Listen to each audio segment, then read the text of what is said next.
ప్రముఖ గేయ రచయిత కవి అందశ్రీ అంత్యక్రియలు ప్రభుత్వ అధికారుల అంచనాలతో ఘట్కేసర్ స్మృతి వనంలో ముగిశాయి. మేడ్చల్ జిల్లా ఘట్కేసర్లో హైదరాబాద్ వరంగల్ జాతీయ రహదారితో పాటు ఔటర్ రింగ్ రోడ్ను ఆనుకొని మేడ్చల్ ఎమ్మెల్యే క్యాంపు కార్యాలయం పక్కన ప్రభుత్వం కేటాయించిన అర్ధ ఎకరం స్థలంలో అందశ్రీ స్మృతి వనంలో అంత్యక్రియలు ముగిశాయి. అంతిమయాత్రలో పాల్గొన్న సీఎం రేవంత్ రెడ్డి, పీసీసీ అధ్యక్షులు మహేష్ కుమార్ గౌడ్, మంత్రులు జూపల్లి కృష్ణారావు, దుద్దెల శ్రీధర్బాబు, పొంగులేటి శ్రీనివాసరెడ్డి, ఎమ్మెల్యే చామకూర మల్లారెడ్డి, మాజీ MLA Malipeddi Sudheer Reddy, MLC Teenmar Mallanna, professor Kodandaram, Vimalakka, Pasam Yadagiri, Medchal జిల్లా collector Manu Chowdary, joint collector Vijayender Reddy, Keesara RDO Upender Reddy, doctor Enugu Narasimha Reddy తదితరులు పాల్గొన్నారు. ఈ సందర్భంగా సీఎం రేవంత్ రెడ్డి మాట్లాడుతూ తెలంగాణ ఉద్యమంలో కీలక పాత్ర పోషించిన అందశ్రీని కోల్పోవడం చాలా బాధాకరంగా ఉందని ఆవేదన వ్యక్తం చేశారు. అందశ్రీ రచించిన నిప్పుల వాగు సంకలనం చేసిన తెలంగాణలో ప్రతి గ్రంథాలయంలో పెట్టిస్తానని అన్నారు. అందశ్రీకి పద్మశ్రీ అవార్డు వచ్చే విధంగా తన వంతు ప్రయత్నంగా నరేంద్ర మోడీతో మాట్లాడతానని అన్నారు. దీనికి కేంద్ర మంత్రులు కిషన్ రెడ్డి, బండి సంజయ్ సహకరించారని అన్నారు. ఈ అంతిమయాత్రలో అందశ్రీ కుటుంబ సభ్యులు, లక్షలాది మంది అభిమానులు, కవులు అశ్రు నయనాలతో కన్నీటి వీడ్కోలు పలికారు.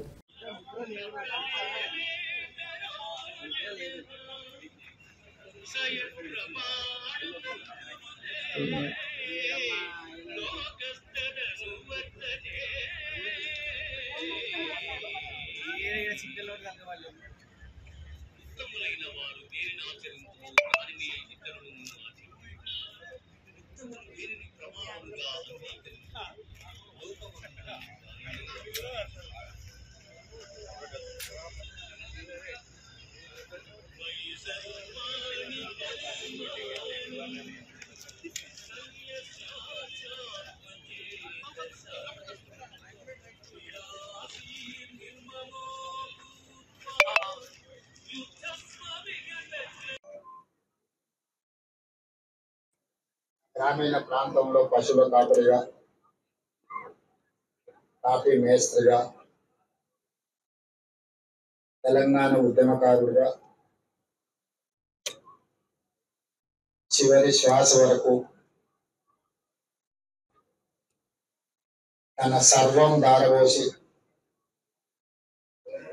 ఈ తెలంగాణ ఉద్యమాన్ని, తెలంగాణ రాష్ట్ర సాధనలో గొప్ప పాత్ర పోషించిన అందశ్రీ గారిని కోల్పోవడం తెలంగాణ సమాజానికే కాదు, వ్యక్తిగతంగా నాకు చాలా తీరని లోటు. పిసిసి అధ్యక్షుడిగా ప్రజాక్షేత్రంలో పర్యటిస్తున్నప్పుడు అందశ్రీ గారిని కలవాలని ప్రయత్నం చేస్తే నేను రాజకీయ నాయకులకు దూరంగా ఉంటాను, రాజకీయ నాయకులను వేదికల మీదనే కలుస్తాను కానీ వ్యక్తిగతంగా కలవను అని ఒక మిత్రుడి ద్వారా సమాచారాన్ని ఇచ్చారు. అయినా పర్వాలేదు, ఒకసారి కలుద్దాం, తెలంగాణ రాష్ట్ర భవిష్యత్తు గురించి చర్చించుకుందాం, రాష్ట్ర సాధనలో కోట్లాది మందిని ఏకం చేసి తెలంగాణ ఉద్యమ బాట నడిపించిన మీరు ఈనాడు 4 కోట్ల తెలంగాణ ప్రజలు కష్టాలలో ఉన్నప్పుడు మీరైన పాత్ర పోషించాలి అని చెప్పి అందశ్రీ గారిని అడగడం, కలవడం, ఆనాడు కాంగ్రెస్ పార్టీని నడిపించే క్రమంలో మరొక గొప్ప స్ఫూర్తినిచ్చింది.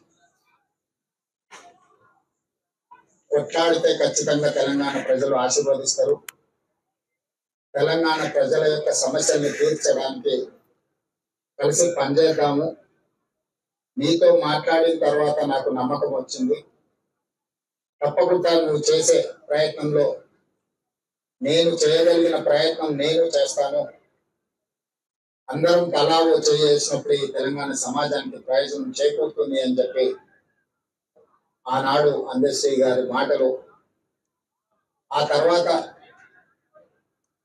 వారు నేను చర్చించుకున్న అంశాలు మీడియా మిత్రులకు తెలుసు. అందశ్రీ గారితో మాట్లాడుతున్నప్పుడు నాకు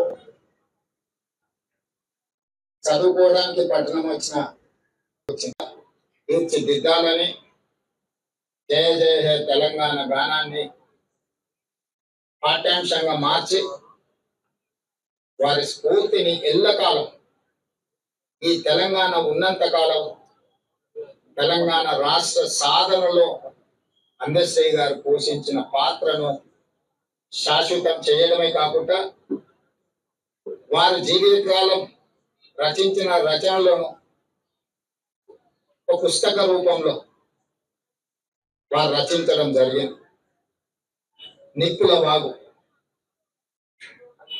ఈ నిప్పుల వాగు ఒక స్ఫూర్తి, ఒక ప్రజ్వలన, భవిష్యత్ తరాలకు ఇది ఒక భగవద్గీతగా, ఒక బైబిల్గా, ఒక ఖురాన్గా తెలంగాణ యువతకు, తెలంగాణ ఉద్యమకారులకు, తెలంగాణ ప్రజా సమస్యల మీద పోరాటం చేసే వాళ్లకు ఒక గైడ్ లాగా పనిచేస్తుంది.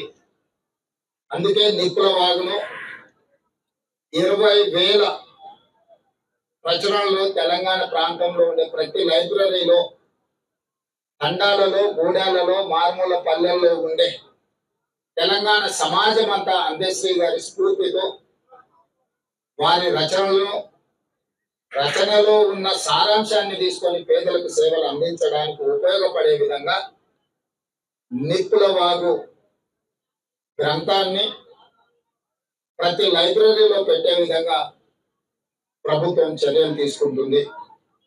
ఇదే కాకుండా వారి అభిమానుల నుంచి సూచనలు తీసుకొని ఇంకా ఏం చేయగలమో, వారి పేరు, వారి స్ఫూర్తి తెలంగాణ సమాజంలో శాశ్వతంగా పదిలంగా ఉండ నాకు, నా కుటుంబానికి ఒక బాధాకరమైన అంశము. ఏది ఏమైనా తెలంగాణ రాష్ట్ర ప్రభుత్వం అందశ్రీ గారికి గౌరవించడమే కాదు, అందశ్రీ గారికి పద్మశ్రీ ఇవ్వాలి అని గత సంవత్సరం కేంద్ర ప్రభుత్వానికి లేఖ రాయడం జరిగింది. ఈసారి కూడా స్వయంగా ప్రధానమంత్రి నరేంద్ర మోడీ గారిని కలిసి తెలంగాణ ఆత్మగౌరవం, తెలంగాణ గుండె ధైర్యం అందశ్రీ గారికి పద్మశ్రీ ఇవ్వాల్సిందిగా కేంద్ర ప్రభుత్వాన్ని విజ్ఞప్తి చేస్తున్నాం. మిత్రులు కిషన్ రెడ్డి గారిని, బండి సంజయ్ గారు కూడా నేను సూచన చేస్తున్నా, మీ వంతు ప్రయత్నం మీరు చేయండి. తెలంగాణ రాష్ట్ర ముఖ్యమంత్రిగా అందశ్రీని గౌరవించుకోవాల్సిన బాధ్యత తెలంగాణ ప్రజల తరఫున మీ మీద, నా మీద ఉన్నది. తప్పకుండా వారికి పద్మశ్రీ వచ్చే విధంగా, ఆ గౌరవం దక్కే విధంగా రాష్ట్ర కేంద్ర ప్రభుత్వాలు ప్రయత్నం చేద్దామని తెలియజేస్తూ, వారి అభిమానులకు, ఇక్కడికి విచ్చేసిన మీడియా మిత్రులకు వారి పట్ల మీరు చూపించిన అభిమానానికి నేను కృతజ్ఞతలు తెలియజేస్తూ సెలవు తీసుకుంటున్నాను.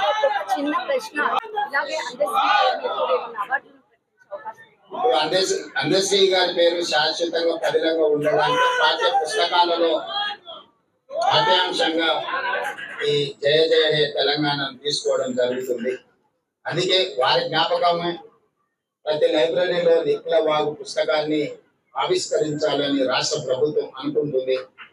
భవిష్యత్ కార్యాచరణ వారి అభిమానులతో మాట్లాడి ఇంకేమైనా ఏం చేయగలమో రాష్ట్ర ప్రభుత్వము వారి గౌరవాన్ని పెంచే విధంగా, వారి జ్ఞాపకాలను శాశ్వతంగా తెలంగాణ చరిత్రలో లిఖించే విధంగా తీసుకోగలిగిన చర్యలు అన్నిటిని తెలంగాణ రాష్ట్ర ప్రభుత్వం తీసుకుంటుంది.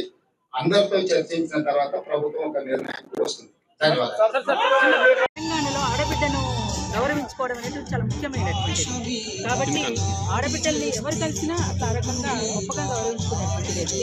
అట్లా మమ్మల్ని కూడా చాలా అభిమానంగాను, ఆప్యాయతగా, అట్లా ప్రేమగా చూస్తాము.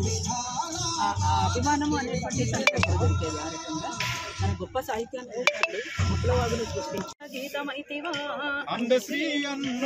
పాట వింటే చాలురో పరవశించు పల్లెరో, పాట వింటే చాలురో పరవశించు పల్లెరో, నీ మాట వింటే చాలురో కవిత్వాల మూటరో, మాట వింటే చాలురో కవిత్వాల మూటరో, గొర్లు కాసే గుత్ప కట్టెనో అందశ్రీ అన్న. చేతులల్ల కలమాయరో అందశ్రీ అన్న. జీతగాడి బతుకు నుండెరో అందశ్రీ అన్న. పెద్ద రాతగాడు గుర్తుకొచ్చెరో అందశ్రీ అన్న. రేపట్టి తల్లినేమోరా అందశ్రీ అన్న. పట్ట పూరాణి చేసివా అందశ్రీ అన్న గోడగట్టినట్టుగా పాట గడితి వంటరు గోడగట్టినట్టుగా పాట గడితి వంటరు నాగరికత వెతికేటి బాటసారి వంటరు నాగరికత వెతికేటి బాటసారి వంటరు నిప్పుల వాగు నిండరు అందశ్రీ అన్న కైతలన్నీ వంగినాయిరో అందశ్రీ అన్న నిప్పులన్నీ అంటుకోనిరో అందశ్రీ అన్న మన పల్లెలన్నీ వెలుగులవ్వురో అందశ్రీ అన్న జనగానాలే కొలువు తీరెరో అందశ్రీ అన్న మా గానం మొలకలెత్తురో అందశ్రీ అన్న దండమో దండమన్న దండాలు నీకురో దండమో దండమన్న దండాలు నీకురో మాయమై పోవురో అందశ్రీ అన్న